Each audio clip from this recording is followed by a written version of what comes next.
This story was relayed to me a while ago by a close friend of the family, an event that took place in the 1990s at Eels Lake, Ontario, Canada. We'll refer to the witness as Cliff.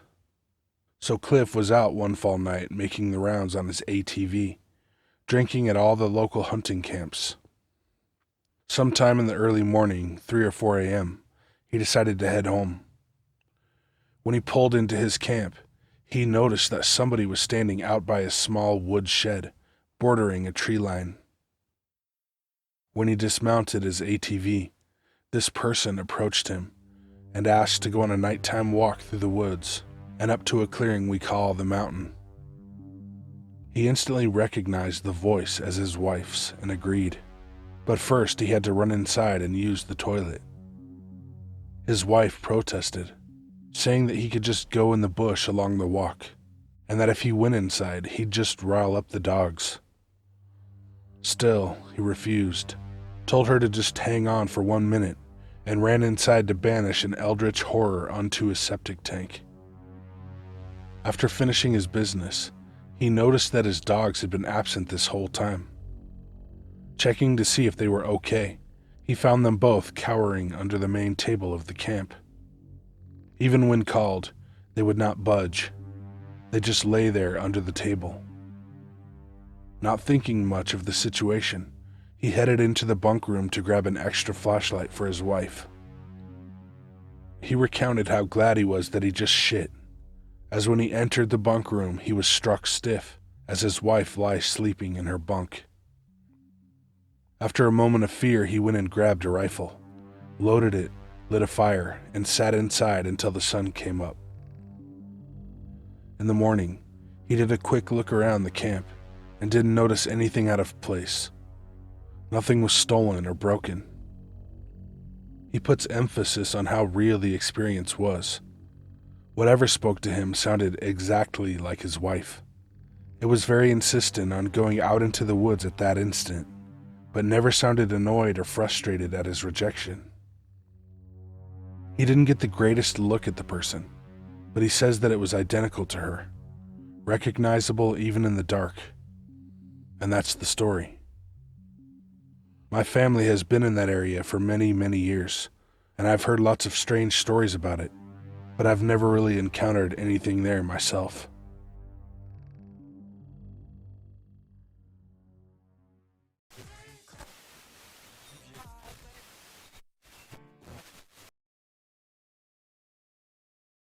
I moved to an apartment in an old building, and since the first night, I heard my upstairs neighbors walking around the house. Since I have insomnia, I'd stay awake many nights and would hear them walking. It normally started around 3 a.m., so I began to notice a pattern. They would walk from about 3 till 6, and during the winter, when the nights were longer, sometimes I'd hear them dragging some furniture from 7 to 9 a.m. I heard them a few times during the evening. My friends heard them too, and some even asked me if it didn't bother me to have loud neighbors. I told them I was okay with it. I lived in that apartment for 3 years, and I'd hear them almost every day. I met one of my upstairs neighbors once, when she came to my apartment to ask me if my hot water was working. She was an old lady and very nice, so I'd say hi to her whenever I saw her in the elevator or around the building.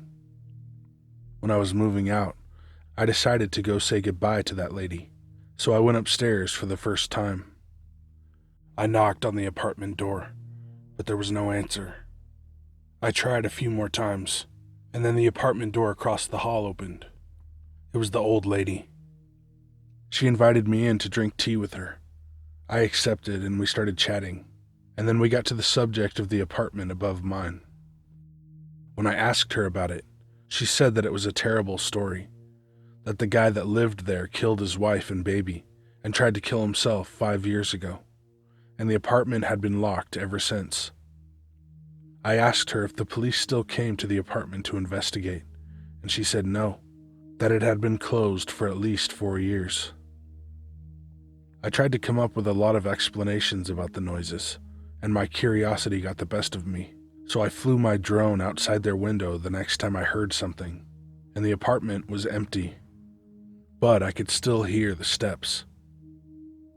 I can't explain the noises, but I'm sure there was something there, and I'm happy that I moved out of that building.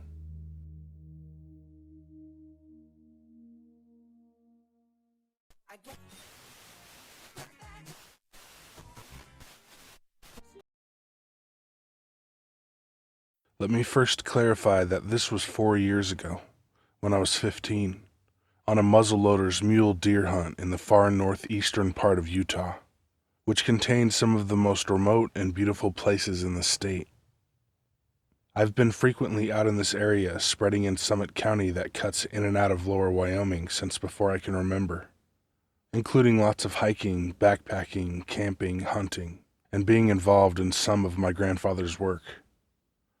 I am skeptical of things not proven by methods of science, but I don't deny all of those things. I find that it's impossible for science to know of all that is out there in our vast world. My grandfather is a recently retired biologist and former conservation officer for the state, and was a regional specialist and in wildlife and habitat management for many years.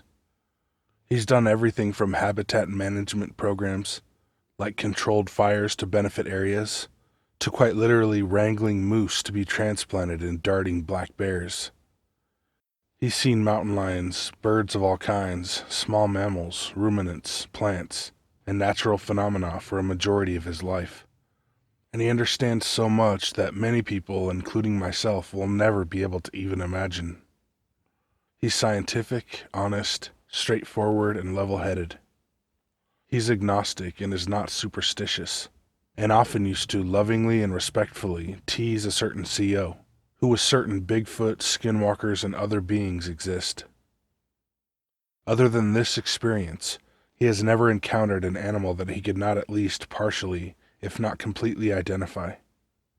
And other than the natural, innate fear of being in close quarters with a bear, a drunken and belligerent hunter, or incredibly potent tranquilizer medication, he's told me over and over, he's never been terrified of an animal or experience like this, only curious or surprised.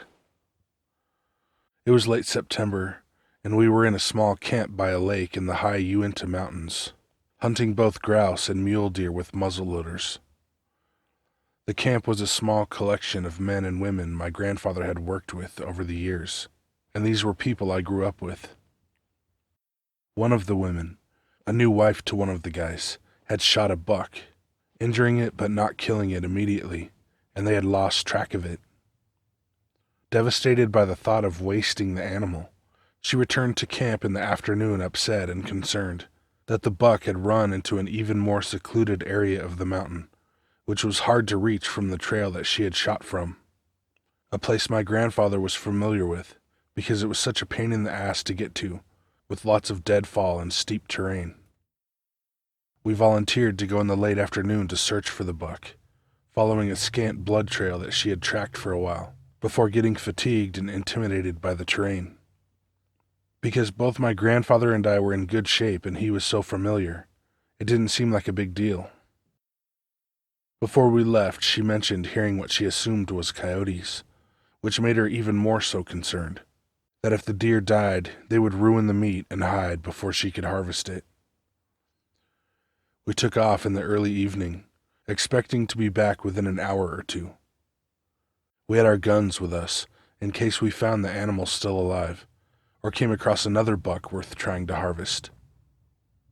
It was steep in places, with lots and lots of deadfall of varying heights, making the hike slower and more tedious than we had hoped.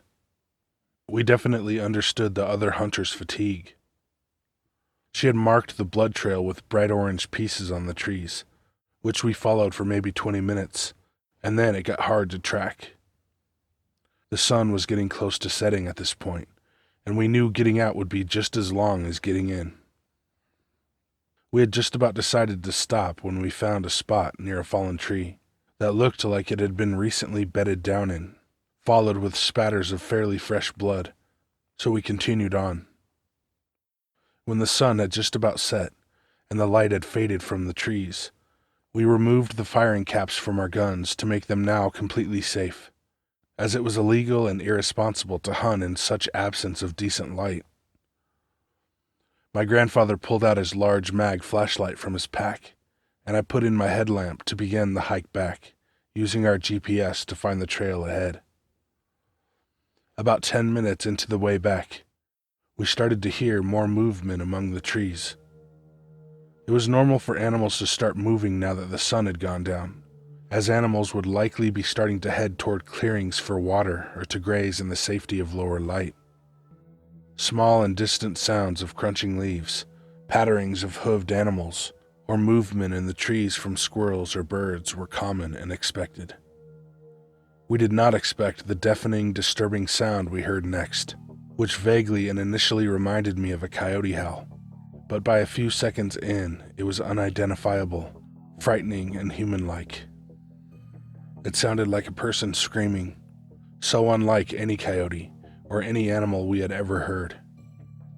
Then was the almost chittering that came in between the shrieks, and the movement of the trees becoming almost calculated, almost threatening. We stopped dead in our tracks, frozen, as my grandfather started using the light to look around. I was far more freaked out than him at this point. It sounded human, but with no words, with no urge of tone, like help or I'm just screaming to mess with you. We continued on after it mostly stopped, and it seemed like the other natural sounds had gone almost silent. I listened intently to the sound of my boots crunching dry aspen leaves underfoot, trying to tell myself that it was just some weird coyote, maybe with a horribly deformed larynx or something. About 20 minutes from the main trail that would lead us back to the truck, we heard the chittering sound again, and sounds of thumping against dead trees. Looking around with our lights, in between deadfall, maybe 12 or 15 feet in front of us, was a large human-looking thing. It was almost hunched down, with a long, slender arm around the front of a standing aspen. The aspen, of course, was pale white, with the knots being dark brown, and whatever it was had skin almost as pale. I caught a very brief glimpse of its face. It seemed round, and the eyes seemed sunken, but I could not tell you eye color. Its face was sunken and emaciated. I didn't see any hair or fur. I never felt like it looked right at me, more my grandfather and just in our direction, almost confused and curious. So for those few seconds, I caught a glimpse of it, but that was it. I looked down at the ground, holding my eyes shut tight, trying to imagine being safe and secure in the truck, and my grandfather took a few stumbling steps backward toward me. I heard the thing go off to our side, moving quickly and with purpose through the trees and around us. My grandfather had turned to where it had veered off as to follow it, but he soon stopped and looked at me. I had never before and never since seen him so confused, in awe and horrified.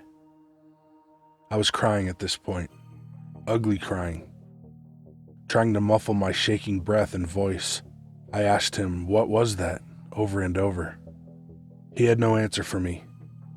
He pulled his gun off his shoulder and put a cap back on the nipple of the igniter, making the gun live, and then he carried it in front of his body in his arm. We started walking again toward the trail, as he listed off what this thing wasn't, talking to himself. Things like, Couldn't have been a deer or an elk or moose. It had arms. It was hunched. It stood upright. or, A bear? A very sick bear? It could have been a bear. Was it the light? we heard the sound, the screeching human howl distantly once more before reaching the trail, which was dirt and gravel but fairly flat, and no deadfall. We practically jogged to the truck. I locked the doors immediately and sobbed, and my grandfather turned on music as loud as possible to try to distract me on the way back to camp. I was a mess when we arrived back, and he went to talk with the others by the fire when he got me settled in my sleeping bag in my bunk. He explained some to his friends, but I don't know what all was said. The next day, everyone was extra sweet to me, trying to comfort me and say it was probably a sick animal that looked scary in the dark. The buck the hunter shot was found the next day in the daylight, scavenged quite harshly by what I assume was coyotes. To this day he has no clue what it was, nor what that sound was. And before and since, I've heard both coyote and many other animal sounds that never even compared to that sound. The scientist in me and in him, the hopeful and blissfully ignorant people in us, hope and speculate. It was just a deformed, sick animal in scant light. But I still have no clue what that thing was, and I hope I never experience it again. Anybody have any ideas? Am I in the right place? Sorry again for the long story, but it helps me remember details if I tell the whole thing.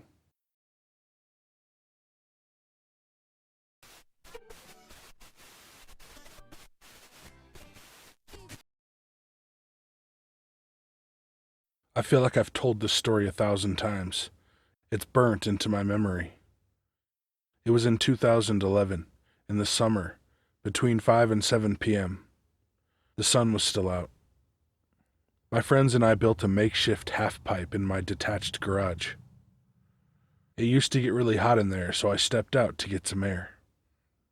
I noticed my mom walking towards the garage, and she says, "There's someone in our yard. Can you go check it out?" This is rather typical, as sometimes we have to get hunters out of the yard. So I asked my one friend to come with me, and when we walked around the side of the garage, there was a type of human apparition standing in my yard. She had flowing locks of pure white hair that kind of flowed outwards as if weightless. Her arms were outstretched, with her palms facing us, and she had on biblical-type robes that were also flowing as if weightless. There was no wind at all. She had this white aura extending a foot around her. Then I saw that her face wasn't a face at all. It was a swirling vortex of pure white clouds, kind of like the clouds swirling over Mount Doom in Lord of the Rings, and they swirled inward into black nothingness. After staring at this thing for a moment, I looked at my friend.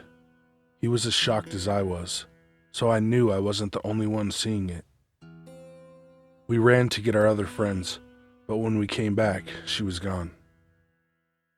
I think the experience changed me for the better. I have no idea what it was, but I want to meet her again. Endless Google searches have turned up with nothing. My friend, who also saw it, no longer speaks to me, so I don't really have anyone to talk to about it. I'm just hoping I don't have to live the rest of my whole life without a single crumb of an answer.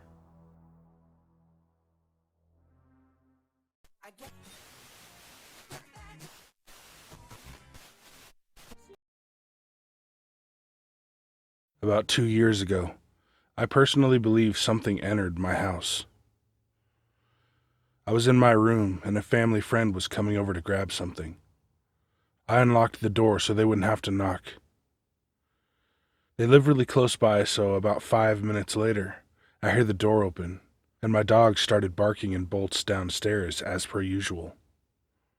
Then I hear the creaking of someone walking up the stairs and into the living room. As they walked up the stairs, I clearly heard them shout, "Hello!" So I shouted hi back, and said I'd be down in a few minutes. So about 2 minutes later, I hear the doorbell ring, and my dog starts barking and running downstairs again. So I go down, confused. When I got to the door, I saw said family friend outside of it, and the door was now locked. I unlocked it and opened it, and asked, "Oh, did you forget something?" And he just looked at me confused. He said, "I just got here."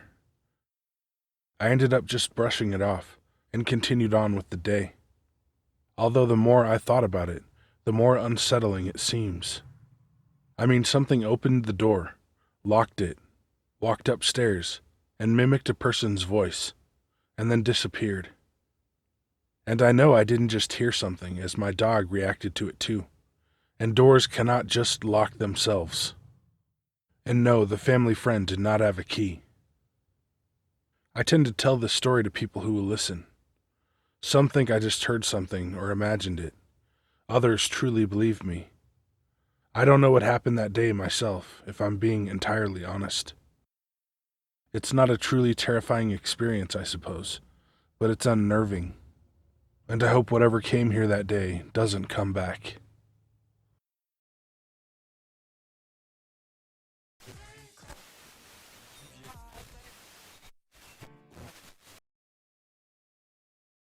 In the late 90s, when I was 12 or 13, this experience scared me half to death.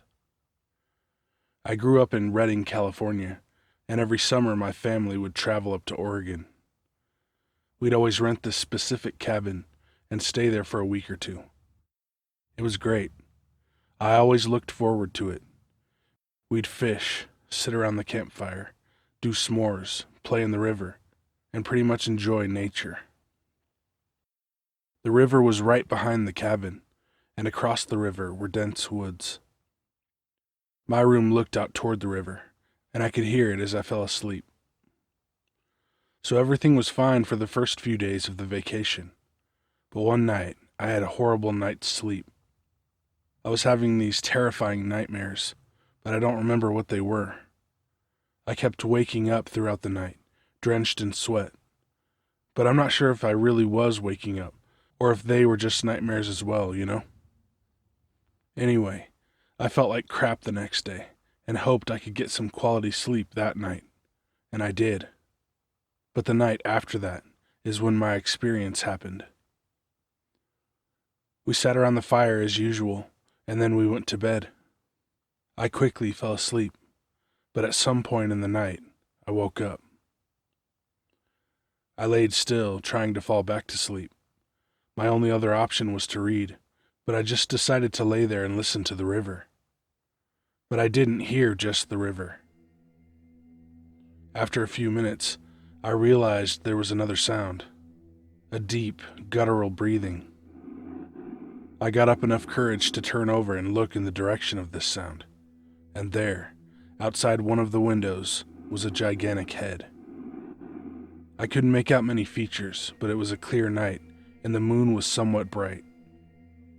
I could see that this thing had shaggy hair, and I could just make out its eyes. Its breath was fogging up the window. I was paralyzed for a second, but I finally yelled out for my dad. This thing then turned and ran toward the trees. My dad came in, and I told him everything. He went out with a flashlight, even though my mom begged him not to, but he didn't see anything. I slept in their room on the floor for the rest of the night. The next day, I went out to look around. The spot that the cabin is on a downward slope to the river, so the window to my room was high up. I called my dad over and had him stand under the window. Now my dad's a big, tall dude, and his head didn't even reach the window. I looked by the river and saw no tracks. I was really freaked out and confused. Did I see a Sasquatch? The more I thought about it, the more I convinced myself that I did. This creature was huge, but when it ran off, I heard nothing. I felt nothing. And the way it left no trace of itself makes me think it was cautious, which means it was intelligent. I don't think my parents believe me when I bring this story up today. They always say it was most likely a dream, but I know it wasn't. And I never went back to that cabin with them again. Hey guys and ladies, thanks for watching. Send your story or creepypasta to the email in the description. My merch, Patreon, Instagram, Twitter, and Discord are down there too. Be good to animals, even people. See ya. I've been trying to decide whether or not I would talk about this, because I'm not sure if it's appropriate, but I'm going to. A friend of mine, and a big part of the horror community, maybe not recently, but for a long time, is gone. And I don't really have a lot of friends in the horror community. I mean, it's my own choice. I can't stand people, kind of. But, anyway, I met her. I didn't actually ever meet her in real life, but we talked a lot on Discord and listened to music, and we would watch movies online.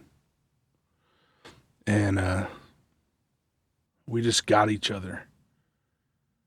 Like, I would make some obscure reference, and she would always know what it was. And she was very funny and sweet. In fact, she might be one of the funniest chicks I've ever met. If you get her in the right mood. Anyway, I will miss you, my friend.